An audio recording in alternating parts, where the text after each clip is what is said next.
Hey, this is Noah. Freshly woken up out of bed just for this. This is a follow-up to the SEGA buying Rovio video. I'd like to clarify if it wasn't clear. It's not that I couldn't believe at all that SEGA would buy Rovio. It was simply that that article was doing no favors to convince me as such. I'd be perfectly fine with being incorrect for assuming that that was actually true. Which, that being said, an article has come out from BBC News that evidently the agreement has actually gone through. Now, upon actually reading through these articles, which is something that people should probably bother to do instead of reading the headlines and then just making assumptions about things, they've gone through the effort to actually suggest quotes from Haruki Satomi. Let's do a quick Google search of that just to be clear that I'm not being punked. Wow. Haruki Satomi is the chief executive of SEGA since April 2015. He's the son of SEGA Sammy Holdings chairman Hajime Satomi. Anyway, the article actually provides quotes from people, so it gives me a little bit more confidence in it. And furthermore, they actually provide a different statistic for how much SEGA actually ends up paying for Rovio. For context, if you're only watching this one and not the previous video regarding the matter, the previous article suggested that SEGA was looking to buy Rovio for $1 billion, which seemed like an absurd statistic, and even in that article itself, where it highlights some previous instances of Rovio trying to potentially sell itself off, was trying to sell itself for a much more modest statistic. This is a much more believable statistic in the form of $706 million for the company.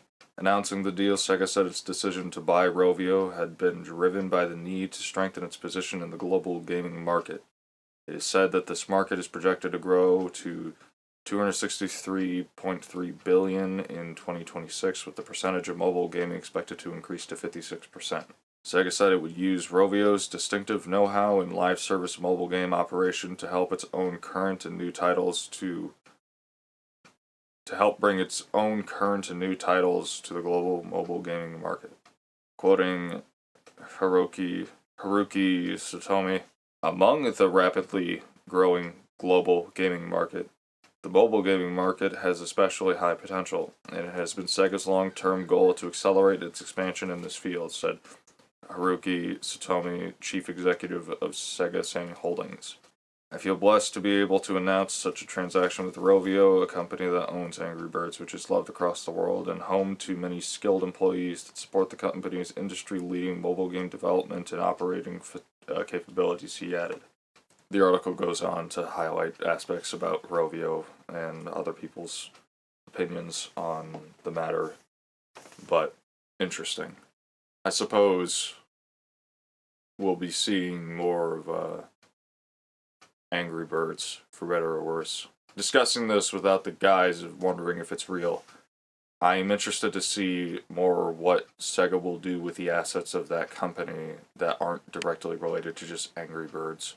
Because, it sounds like that they're generally focused on the idea of their expertise in mobile gaming, not necessarily the fact that they have Angry Birds, which makes more sense because Angry Birds as an IP I don't find is as strong as it used to be.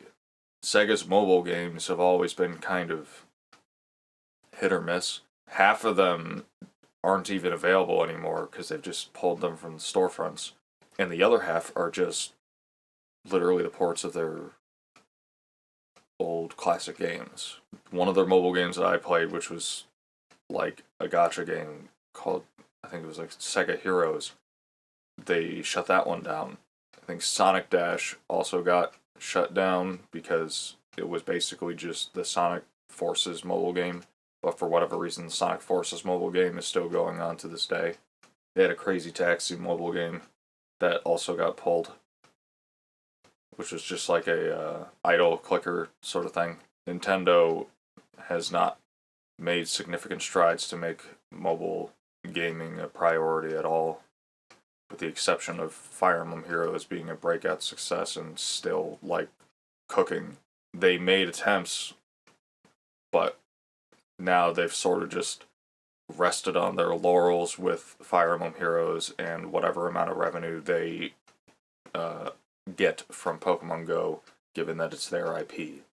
For Sega to acknowledge that mobile gaming is important and making an acquisition like this, I understand where they're coming from, and given the renewed price range for how much they were paying for this company, I feel a little bit better. Now, granted, it's literally only 300 million less than previous, and the concept of how much money that actually is foreign to me.